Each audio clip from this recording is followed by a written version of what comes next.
This week at 62 years old, I made the decision to retire, and I'll be honest, it was a difficult decision. A lot of people questioned it. Some told me I was being premature. Others suggested I should wait a few more years just to be safe. But even with all of that outside noise, this decision felt right for me. Because retirement isn't just a financial decision, it's a health decision. It's a time decision. And it's a decision about how you want to live the years you still have. Welcome back to Reflections and Real Talk. I'm Judy. I didn't arrive at this moment because I had a perfect career, a pension, or a straight line path. I arrived here because of decades of choices, some smart, some painful, and a commitment to live below my means, even when it wasn't easy. And if you're in your late 50s or 60s and asking yourself, am I ready? What if I'm making a mistake? I want to share how I got here honestly. My working life has been anything but linear. I started out in New York City working in advertising at a high-profile agency. It was creative, fast-paced, and exciting. But even then, I noticed something important. People with impressive titles and salaries often had very little financial margin. That observation stayed with me. Later, I moved back to my college town and started my own graphic design business, which I ran for 4 years. When income was unpredictable, I learned early that keeping my expenses low wasn't optional, it was survival.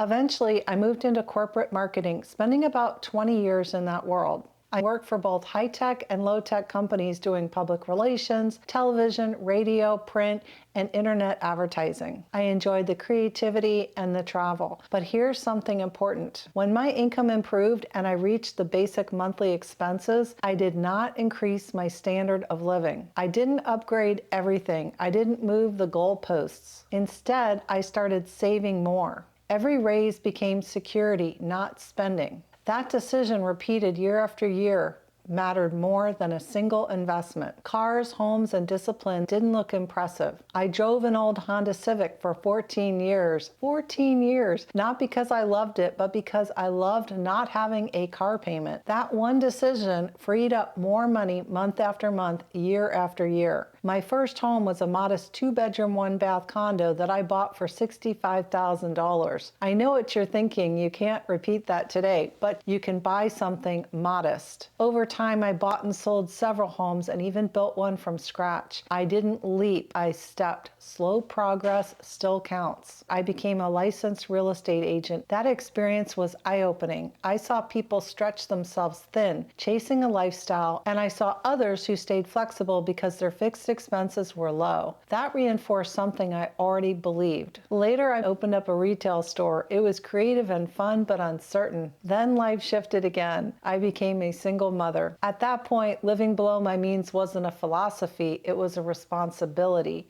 I shopped at Goodwill and I bought basics at the 99-cent store. I avoided unnecessary debt. I wasn't depriving myself, I was protecting my future. Eventually, I moved to raise my son and care for my aging parents. That season required stability.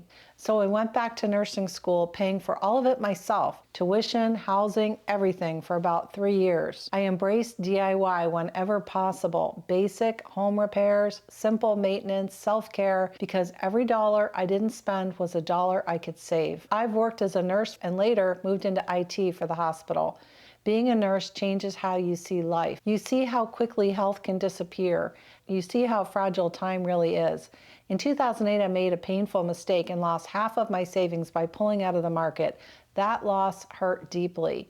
But because my expenses were low, I recovered. That's something people don't talk about enough. Frugality isn't just about saving, it's about resilience. At some point, I realized I needed to stop listening to loud opinions and start listening to calm, thoughtful voices, people who focused on principles, not predictions. One of those voices has been Azul. Azul often reminds us to retire and enjoy life during the youth of our senior years. That message stayed with me because retirement isn't just about money on paper.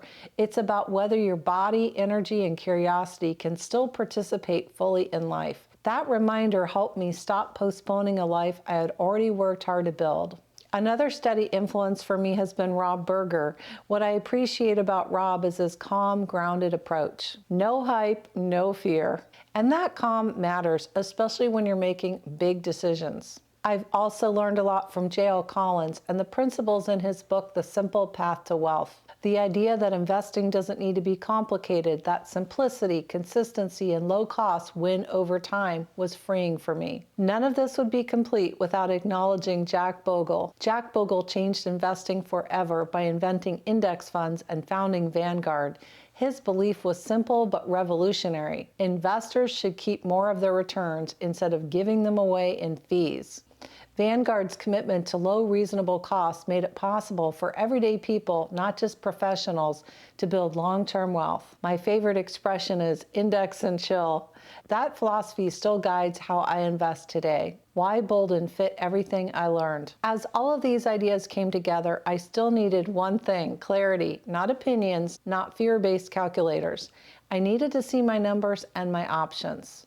That's where Boldin came in. What really resonated with me is why it was created. Stephen Chen, the founder of Boldin, originally built this for his mother so she could understand her retirement choices clearly and confidently. That integrity matters, and over time, Stephen and his team, and I mean all of their employees, have continued to innovate, listen, and improve the platform. You can feel their care behind the product, and this is very rare today. Boldin isn't just software, it's a mission. Using Boldin helped me run real-life scenarios: retire now, retire later, work part-time, adjust spending. Seeing those outcomes clearly helped me trust my numbers and trust myself. If you're nearing retirement and feeling uncertain, I've included my Boldin affiliate link below. It's the same tool I use, and it genuinely helped me move from anxiety to confidence. After recently traveling to Europe, something became very clear. My future limitations won't always just be financial, they'll also be physical. A close friend of mine passing unexpectedly reinforced that lesson. As a nurse, I've always known this. Tomorrow is never guaranteed. That's why I chose now. I've raised a wonderful son who's still in college. I'm choosing to prioritize my health, time with family, and my passion project, helping improve financial literacy for our generation and those to come. Because too many of us were never taught this, and I don't want that cycle to continue. If my story tells you anything, let it be this. You don't need a perfect career. You don't need a high income. You need alignment between your values and your spending. If I could do this through career changes, single motherhood, caregiving, mistakes, and rebuilding, you can too. And this wouldn't be complete with also a mention of Erin Talks Money, who is fantastic at taking complex topics and displaying it in a clear, easy to understand manner. Shout out to Erin. Erin is a fantastic young lady and deserves kudos for what she's done for financial literacy for our generation and you too. Thank you, Erin. This is Reflections in Real Talk, and I'll see you next time.